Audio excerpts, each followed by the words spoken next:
ಚುನಾವಣೆ ವೇಳೆ ಪಿಣರಾಯಿ ರಾಜಕೀಯ ಗಿಮಿಕ್ ಮಾಡೋದು ಬೇಡ. ಕೇರಳ ಸಿಎಂ ವಿರುದ್ಧ ಕಿಡಿಕಾರಿದ ಡಿಸಿಎಂ ಡಿಕೆ. ಉತ್ತರ ಪ್ರದೇಶದಂತೆ ಬುಲ್ಡೋಸರ್ ಬಳಸಿ ಮುಸ್ಲಿಮರ ಮನೆ ಧ್ವಂಸ ಮಾಡಲಾಗುತ್ತಿದೆ. ಕರ್ನಾಟಕದ ವಿರುದ್ಧ ಕೇರಳ ಸಿಎಂ ಅಸಮಾಧಾನ ಹೊರಹಾಕಿದರು. ಚುನಾವಣೆ ಸಂದರ್ಭ ಪಿಣರಾಯಿ ವಿಜಯನ್ ರಾಜಕೀಯ ಬೇಳೆ ಬೇಯಿಸಿಕೊಳ್ಳೋದು ಬೇಡ. ಕೇರಳ ಸಿಎಂ ವಿರುದ್ಧ ಕಿಡಿಕಾರಿದ ಡಿಸಿಎಂ ಡಿಕೆ. ಉತ್ತರ ಪ್ರದೇಶದಂತೆ ಬುಲ್ಡೋಸರ್ ಬಳಸಿ ಮುಸ್ಲಿಮರ ಮನೆ ಧ್ವಂಸ ಮಾಡಲಾಗುತ್ತಿದೆ. ಕರ್ನಾಟಕದ ವಿರುದ್ಧ ಕೇರಳ ಸಿಎಂ ಅಸಮಾಧಾನವನ್ನು ಹೊರಹಾಕಿದರು. ಈ ಹೇಳಿಕೆಗೆ ಡಿಸಿಎಂ ಡಿಕೆಶಿ ಖಡಕ್ ರಿಯಾಕ್ಷನ್ ಕೊಟ್ಟಿದ್ದಾರೆ. ಪಿಣರಾಯಿ ಸೀನಿಯರ್ ಆಗಿ ಅವರು ವಾಸ್ತವ ಅರ್ಥ ಮಾಡಿಕೊಳ್ಳದೆ ಮಾತನಾಡಿದ್ದಾರೆ. ಕೆಲವರು ಡಂಪ್ ಸೈಟ್ನಲ್ಲಿ ಅಕ್ರಮವಾಗಿ ವಾಸವಾಗಿದ್ರು.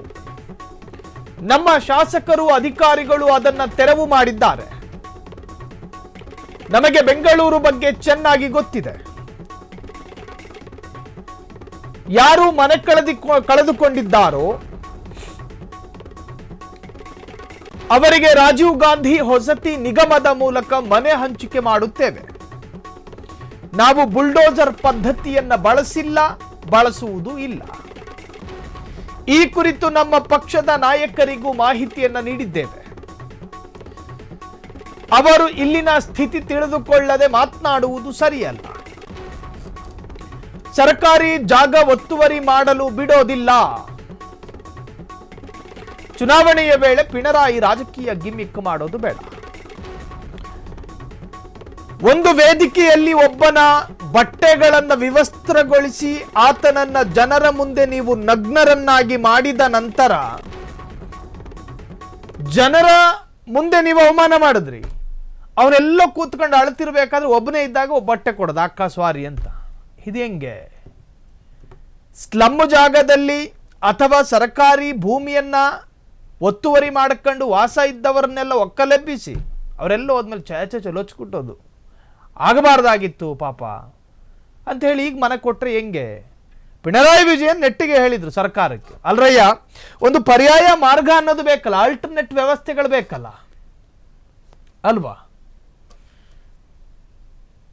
ಮದುವೆ ಮನೆ ಅಂದಮೇಲೆ ಶಾಮಿಯಾನೆಲ್ಲ ಹಾಕ್ತಾರೆ. ಯಾಕೆ? ತುಂಬ ಜನ ಕೂತ್ಕೋಬೇಕು, ಸೂರ್ಯನ ಬೆಳಕು ಎಲ್ಲರ ಮೇಲೆ ಬಿದ್ದಾಗ ಇರಿಸು ಮುರಿಸಾಗುತ್ತೆ, ಹಾಗೆ ಸ್ವಲ್ಪ ನೆರಳಲ್ಲಿ ಕೂತ್ಕೊಳ್ಳಿ ಅನ್ನೋ ಕಾರಣಕ್ಕೆ. ನೀವು ಒಂದು ಪ್ರದೇಶವನ್ನ ಸರ್ಕಾರಿ ಭೂಮಿ ಒತ್ತುವರಿ ಮಾಡ್ಕೊಂಡಿದ್ದಾರೆ ಅಂತೇಳಿ ತೆರವು ಮಾಡುವಾಗ ಅವರಿಗೆ ಶಾಮಿಯಾನನೋ ಅಥವಾ ಶೆಡ್ ಹಾಕಿ ಬೇರೆ ವ್ಯವಸ್ಥೆ ಮಾಡಬೇಕಿತ್ತಲ್ಲ. ಯಾವ ವ್ಯವಸ್ಥೆಯೂ ಇಲ್ಲದೆ ಮುನ್ಸೂಚನೆಯೂ ಕೊಡದೆ ಒಕ್ಕಲೆಬ್ಬಿಸಿ ಈಗ ಪಿಣರಾಯಿ ವಿಜಯನ್ ಪ್ರಶ್ನೆ ಮಾಡಿದಾಗ ಅವ್ರನ್ನೇ ತರಾಟೆಗೆ ತೆಗೆದುಕೊಳ್ಳುವಂಥ ಪ್ರಯತ್ನ ನಿಮ್ಮದು. ಉತ್ತರ ಪ್ರದೇಶದಂತೆ ಪಿಣರಾಯಿ ಹೇಳಿದ್ದು, ಉತ್ತರ ಪ್ರದೇಶದಂತೆ ಬುಲ್ಡೋಸರ್ ಬಳಸಿ ಮುಸ್ಲಿಮರ ಮನೆ ಧ್ವಂಸ ಮಾಡಲಾಗುತ್ತಿದೆ. ಕರ್ನಾಟಕದ ವಿರುದ್ಧ ಕೇರಳ ಸಿಎಂ ಅಸಮಾಧಾನ ಹೊರಹಾಕಿದ್ರು.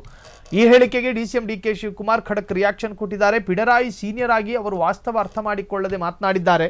ಕೆಲವರು ಡಂಪ್ ಸೈಟ್ನಲ್ಲಿ ಅಕ್ರಮವಾಗಿ ವಾಸವಾಗಿದ್ರು. ನಮ್ಮ ಶಾಸಕರು ಮತ್ತು ಅಧಿಕಾರಿಗಳು ಅದನ್ನು ತೆರವು ಮಾಡಿದ್ದಾರೆ. ನಮಗೆ ಬೆಂಗಳೂರು ಬಗ್ಗೆ ಚೆನ್ನಾಗಿ ಗೊತ್ತಿದೆ. ಯಾರು ಮನೆ ಕಳೆದುಕೊಂಡಿದ್ದಾರೋ ಅವರಿಗೆ ರಾಜೀವ್ ಗಾಂಧಿಯ ವಸತಿ ನಿಗಮದ ಮೂಲಕ ಮನೆ ಹಂಚಿಕೆ ಮಾಡುತ್ತೇವೆ. ನಾವು ಬುಲ್ಡೋಸರ್ ಪದ್ಧತಿಯನ್ನು ಬಳಸಿಲ್ಲ, ಬಳಸೋದು ಇಲ್ಲ. ಈ ಕುರಿತು ನಮ್ಮ ಪಕ್ಷದ ನಾಯಕರಿಗೂ ಕೂಡ ಮಾಹಿತಿಯನ್ನು ನೀಡಿದ್ದೇವೆ. ಅವರು ಇಲ್ಲಿನ ಸ್ಥಿತಿಗತಿಗಳನ್ನು ತಿಳಿದುಕೊಳ್ಳದೆ ಮಾತನಾಡುವುದು ಸರಿಯಲ್ಲ. ಸರ್ಕಾರಿ ಜಾಗ ಒತ್ತುವರಿ ಮಾಡೋದಕ್ಕೆ ನಾವು ಬಿಡೋದಿಲ್ಲ.